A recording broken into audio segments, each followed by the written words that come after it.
A very good morning to all students. So today's topic is anesthesia. Okay. So what is anesthesia? So anesthesia or anesthesia is a Greek word, means without sensation. It's a state of controlled temporary loss of sensation or awareness that is induced for medical purpose. ठीक है. सो anaesthesia का generally term में meaning ये होता है कि इसमें sensation और अवेयरनेस तो लॉस होती है पर्सन की, लेकिन वो टेम्परेरी होती है. ठीक है, कुछ टाइम के लिए होती है, जब तक कि उसका टाइम पीरियड होता है एनेस्थीसिया ड्रग का. ठीक है, कंट्रोल्ड होती है, टेम्परेरी है लॉस फॉर मेडिकल पर्पस के लिए. ठीक हो. सो ये जो एनेस्थीसिया दिया जाता है या तो वो एनाल्जेसिया का इफेक्ट करता है, ठीक है, या तो पेन से रिलीव करेगा, या फिर मसल रिलैक्सेशन, मसल्स को रिलैक्स कर देता है, या एमनीशिया कर देता है, means loss of memory, temporary memory loss कर देता है, एंड अनकॉन्शियसनेस. ठीक है, तो ये सारी हैं एनेस्थीसिया के इफ़ेक्ट, मतलब किस तरीके से वो बॉडी में सेंसेशन को लॉस कर देता है. ठीक है. देन सेकेंड है types of anaesthesia. Generally 4 type के एनेस्थीसिया होते हैं. बॉडी के जिस पार्ट में एनेस्थीसिया को दिया जाता है उसके अकॉर्डिंग 4 टाइप्स के होते हैं. ठीक है. फर्स्ट है रीजनल, मीन्स किसी एक रीज़न पे. ठीक है, नर्व्स जो होती हैं उनको ब्लॉक करेंगे. वो जो नर्व्स जिस चीज़ के लिए, जिस सेंसेशन के लिए रिस्पॉन्सिबल होती है उसको ब्लॉक कर देते हैं. देन सेकंड होता है local anesthesia. Local anesthesia means कि जब अगर बॉडी के किसी हाफ पार्ट को हमें कुछ टाइम के लिए टेम्परी कुछ देर के लिए अगर सेंसेशन वहाँ पे बिल्कुल लॉस्ट करनी है तो हम लोकल एनेस्थीसिया का यूज़ करेंगे. देन जनरल एनेस्थीसिया होता है. जनरल एनेस्थीसिया मीन्स कि उसमें पूरी बॉडी ही क्या हो जाती है, अनकॉन्शियस हो जाती है. ठीक है. तो देन लास्ट है डिसोसिएटिव एनेस्थीसिया. डिसोसिएटिव एनेस्थीसिया भी जनरल एनेस्थीसिया की ही तरह होता है. ठीक है. तो फर्स्ट है अब रीजनल एनेस्थीसिया. सो रीजनल एनेस्थीसिया मैंने आपको बताया कि किसी रीजन में हम क्या करते हैं, किसी पार्ट में जो नर्व्स होती है उनको ब्लॉक कर देते हैं. ठीक है, specific part of the body के उसको नर्व कर देती है, जो कि वो किसी पेन के लिए या फिर सर्जिकल प्रोसीजर के लिए हम क्या करते हैं, वहाँ पे जो नर्व्स होती हैं उनको ब्लॉक कर देते हैं. कैसे, जैसे स्पाइनल एनेस्थीसिया होता है, एपिड्यूरल एनेस्थीसिया होता है, एंड नर्व ब्लॉक होता है. तो जो स्पाइनल एनेस्थीसिया होते हैं ये मेनली जब लोअर एब्डोमेन की कोई सर्जरी है, पेल्विक या फिर रेक्टम की कोई सर्जरी है, तब उस टाइम में क्या करते हैं, स्पाइनल एनेस्थीसिया को इंजेक्ट किया जाता है. ठीक है. इसमें जनरली क्या होता है कि एनेस्थेटिक क्या होते हैं, एक सिंगल डोज देते हैं एनेस्थेटिक एजेंट की या ड्रग की इन दी लोअर बैक में. स्पाइनल कॉलम होते हैं, तो स्पेस होता है कॉर्ड्स के बीच में, वहाँ पे क्या की जाती है, ड्रग को इंजेक्ट किया जाता है. ठीक है, जिससे क्या होती है, लोअर बॉडी क्या हो जाती है, उसमें नमनेस हो जाती है. इसी तरीके से एपिड्यूरल और कॉर्डल एनेस्थीसिया भी होता है. सो इस टाइप की जो एनेस्थेटिक होते हैं इस सिमिलर टू स्पाइनल एनेस्थेटिक की तरह ही होते हैं, and also is commonly use for surgery of the lower limbs and during labour and child birth. ठीक है. जो कॉर्डल एनेस्थीसिया उसे बोलते हैं जो लेबर टाइम में दिया जाता है. ठीक है, एक तरीके का ये स्पाइनल एनेस्थीसिया ही होता है. ठीक है. तो मैं रीजनल एनेस्थीसिया आपको बता रही थी. रीजनल एनेस्थीसिया मीन्स बॉडी के किसी पार्ट में क्या किया जाता है, किसी एक रीजन में नमनेस को इंड्यूस किया जाता है. ठीक है, कैसे, जो एनेस्थेटिक जो ड्रग होती है उसको इंजेक्ट करके. तो इसके टाइप्स थे स्पाइनल एनेस्थीसिया, ठीक है, एपिड्यूरल और कॉर्डल. सेम. ठीक है. अब नेक्स्ट है local anesthesia. Local anesthesia means की is use to numb the feeling in a specific part of the body. Body के किसी स्पेसिफिक पार्ट में ही क्या करने के लिए, नमनेस को इंड्यूस करने के लिए लोकल एनेस्थीसिया इंजेक्ट किया जाता है. ठीक है. ये जनरली जो होते हैं लोकल एनेस्थीसिया मीन्स सर्जरी के लोग जो जनरल से माइनर सर्जरीज होती हैं उसमें पेन को प्रिवेंट करने के लिए लोकल एनेस्थीसिया को इंजेक्ट किया जाता है. जैसे आपको पता है कि जब डेंटिस्ट करते हैं, जैसे टूथ रिमूवल के समय में, टीथ रिमूवल के समय में, या फिर हैंड्स में या फिर लेग्स में कोई माइनर सर्जरी है, उसमें पेन को कम करने के लिए लोकल एनेस्थीसिया दिया जाता है. ठीक है. अब थर्ड टाइप है जनरल एनेस्थीसिया, ठीक है। जनरल एनेस्थीसिया मैंने आपको बताया था जिसमें पूरी बॉडी ही, होल बॉडी क्या हो जाती है, नमनेस हो जाती है, ठीक है। सो इसमें क्या करते हैं, combination of general anesthesia is a combination of medications that put in a sleep like state before a surgery और other medical procedure.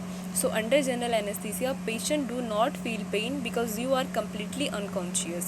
So general anesthesia usually uses a combination of intravenous drugs and inhaled gases. यहाँ पे जो anaesthesia means, anaesthesia का मतलब ये है कि हम क्या कर रहे हैं, एनेस्थेटिक ड्रग को इंजेक्ट कर रहे हैं, ठीक है।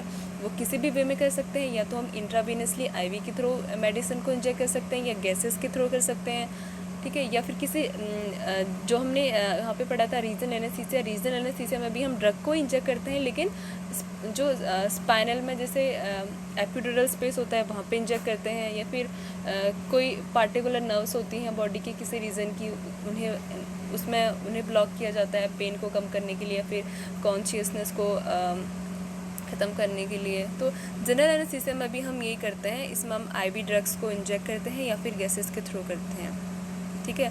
तो जनरल एनेस्थीसिया की स्टेजेस होती हैं, 4 स्टेजेस होती हैं, स्टेज 1, स्टेज 2, स्टेज 3 और स्टेज 4, ठीक है।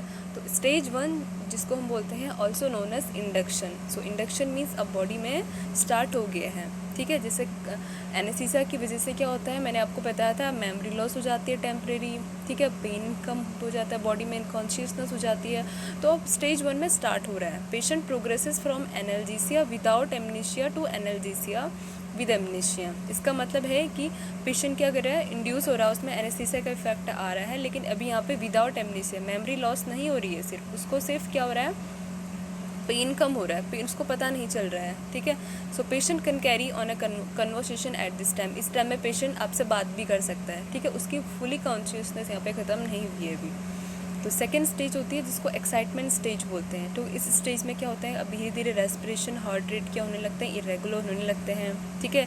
यहाँ पे अनकंट्रोल बॉडी मूवमेंट हो सकता है, वॉमिटिंग हो सकता है, ब्रीदिंग यहाँ पे रुक सकती है, प्यूपिलरी डायलेशन होने लगता है, ठीक है, थोड़ा थोड़ा।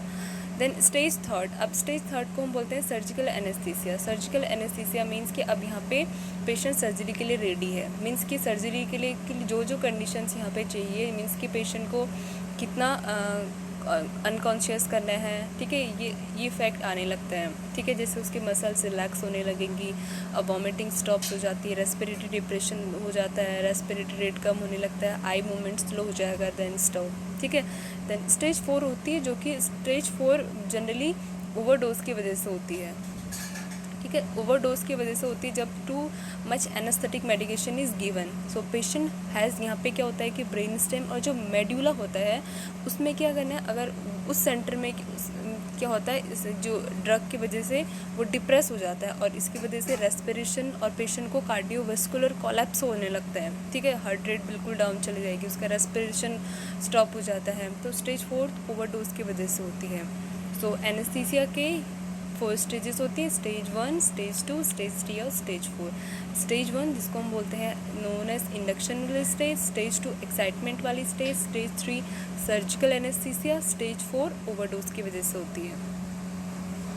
अब यहाँ पे एनेस्थेटिक ड्रग का क्लासिफिकेशन पढ़ते हैं, ठीक है। ये तो क्लासिफिकेशन ऑफ इनहेलेशनल एनेस्थेटिक है, मीन्स कि जो गैसेस के थ्रू दिया जाता है मेनली। अब ये जो एनेस्थीसिया गैसेस के थ्रू पहले टाइम में दिया जाता था जब इतना डेवलप नहीं था, ठीक है, तो अब ये गैसेस का यूज़ नहीं किया जाता है। अब क्या है, मेडिसिन्स अब डेवलप हो गई हैं, तो अब मेडिसिन जनरली मेडिसिन्स को इंजेक्ट किया जाता है। सो गैसेस एनेस्थेटिक, इनहेलेशनल एनेस्थेटिक के भी 3 टाइप होते हैं। हिस्टोरिकल जो पहले यूज़ करते थे जैसे ether, methyl fluorine, cyclopropane, chloroform, ये अर्लियर टाइम में यूज़ करते थे, ठीक है। देन गैसेस में नाइट्रस ऑक्साइड और जीनोन का यूज़ करते हैं। वोलेटाइल एजेंट्स में हेलोथेन एंड फ्लूरिन, आइसोफ्लूरिन, सीवोफ्लूरिन एंड डसफ्लूरिन। ये है इनहेलेशनल एनेस्थेटिक जो मेनली गैसेस के थ्रू दिया जाता है एनेस्थीसिया, ठीक है। अब हम मेनली जनरल एनेस्थीसिया हम यहाँ पे पढ़ेंगे। तो जनरल एनेस्थीसिया के भी 2 टाइप होते हैं, इनहेल और इंट्रावेनस। मैंने आपको बताया था जनरल एनेस्थीसिया किसे दिया जाता है, मेनली या तो गैसेस के थ्रू या फिर आईवी के थ्रू। तो गैसेस के थ्रू मैंने अभी आपको क्लासिफिकेशन यहाँ पे बताया था, नाइट्रस ऑक्साइड और जीनोन है, तो सेम यहाँ पे भी है। देन आईवी के थ्रू हम दे देते हैं जो कॉमन मेडिसिन होते हैं, ठीक है, थायोपेंटल, ठीक है, मिडाजोलम जिसको मिडाज बोलते हैं, फेंटानिल एंड इथियोमिडेट, प्रोपोफोल, कीटामाइन, ये कॉमन ड्रग है। मिडाजोलम, कीटामाइन, फेंटानिल और प्रोपोफोल, ठीक है, थायोपेंटल, ये कॉमन आईवी ड्रग्स होती हैं जो जनरल एनेस्थीसिया की तरह, जो जनरल एनेस्थीसिया की क्लासिफिकेशन में आती हैं।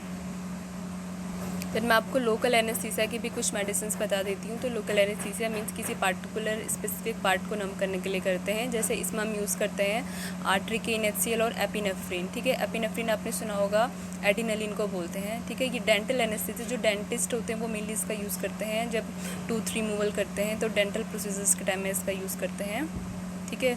और है मेडिसिन यहाँ पे बेंजोकेन है, बुप्रोपिन है। तो ये केन से जो भी एंड होती हैं ये सारी लोकल एनेस्थेटिक्स होती हैं, ठीक है। Benzocaine and bupropion. So benzocaine local anesthetic होते हैं जो मेनली पेनफुल कंडीशंस में यूज़ करते हैं, जैसे माउथ अल्सर्स है, सोर थ्रोट है, ठीक है, या फिर कोई भी इंस्ट्रूमेंट इंसर्ट करना है रेक्टम या वेजाना में एग्जामिनेशन के लिए, तो उस टाइम हम क्या कर सकते हैं, बेंजोकेन को एज ए एनेस्थेटिक ड्रग यहाँ पे यूज़ किया जाता है, लोकल एनेस्थेटिक। बुप्रोपिन भी है, ये लोकल एनेस्थेटिक है, मेनली ऑब्स की जो सर्जरीज़ होती हैं, गायनी की सर्जरीज़ होती हैं, उसमें इसका यूज़ करते हैं, ठीक है। जनरल एनेस्थीसिया की मैंने आपको कुछ कॉमन ड्रग क्लासिफिकेशन तो अभी बताया था, जैसे थायोपेंटल, कीटामाइन एंड फेंटानिल, ठीक है, प्रोपोफोल, मिडाजोलम। उसके अलावा और भी मेडिसिन होती हैं। एट्राक्यूरियम है, ठीक है, एट्राक्यूरियम जो कि मेनली स्केलेटल मसल की सर्जरीज़ में यूज़ करते हैं, एट्राक्यूरियम। देन सेकेंड है सिस्टाक्यूरियम एंड डेस्फ्लूरेन, एनफ्लोरेन, हेलोथेन, ठीक है। लोकल एनेस्थीसिया की जो भी मेडिसिन थी वो केन से एंड हो रही थी, बुप्रोपिन, ठीक है। एंड तो यहाँ पे जो जनरल वाली है ये एन से स्टार्ट एंड हो रही है, हेलोथेन, एनफ्लोरेन, ठीक है, और कीटामाइन, मिडाजोलम, प्रोपोफोल, ऐसे कीटामाइन है, हाइसोमाइन, ये कॉमन मेडिसिन हैं जो बहुत इंपॉर्टेंट भी हैं। कीटामाइन, हाइसोमाइन, ठीक है, ये पेन किलर भी होता है, मेनली इसको स्पाज़म वाला जो पेन होता है उसमें भी इसको यूज़ करते हैं, ठीक है। मैथोहेक्सिटल, प्रोपोफोल, ये जनरल एनेस्थीसिया की मेडिसिन होती हैं, ये कॉमन मेडिसिन हैं जो एनेस्थीसिया की जो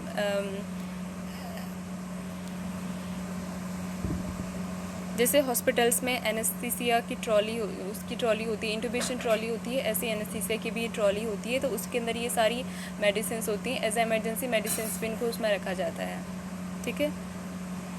तो कौन कौन सी मेडिसिन है जनरल एनेस्थीसिया की?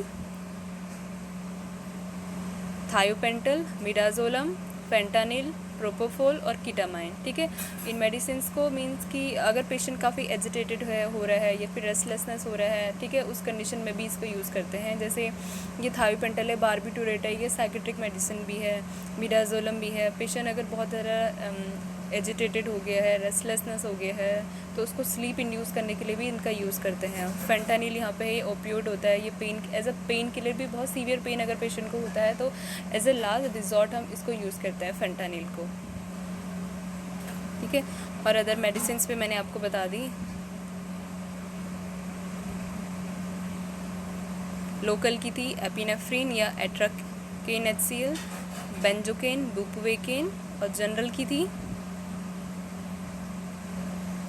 एट्राक्यूरियम, डेस्फ्लोरिन, सिस्ट्राक्यूरियम, बिसाइलेट, एनफ्लोरेन, हेलोथेन, कीटामाइन, हाइसोमाइन, मैथोहेक्सिटल एंड प्रोपोफोल, ठीक है, ये क्लासिफिकेशन था। और लास्ट एक और था डिसोसिएटिव एनेस्थीसिया। तो डिसोसिएटिव एनेस्थीसिया मेनली ये इसमें कैटाप्लेक्सी होने लगती है, catatonia and amnesia, but not necessarily involving complete unconsciousness as that produce by ketamine, ठीक है। So dissociative anesthesia mean dissociate होना, मीन्स कि पेशेंट को फुली इसमें अनकॉन्शियसनेस नहीं होता है, मीन्स कुछ टाइम के लिए वो डिसोसिएट हो जाता है, ठीक है। मीन्स कि मसल उसकी बिल्कुल मसल में पैरालिसिस हो जाएगा कुछ टाइम के लिए, मेमोरी लॉस हो जाएगा, ठीक है, अनकोऑर्डिनेटेड मूवमेंट हो जाएगा, लेकिन फुली इसमें अनकॉन्शियसनेस नहीं होता है जैसे कीटामाइन से होता है जो जनरल एनेस्थेटिक होती है। तो मेनली हॉस्पिटल में जो आपने देखा होगा जनरल एनेस्थीसिया और लोकल एनेस्थीसिया और रीजनल एनेस्थीसिया ही यूज़ करते हैं। Thank you.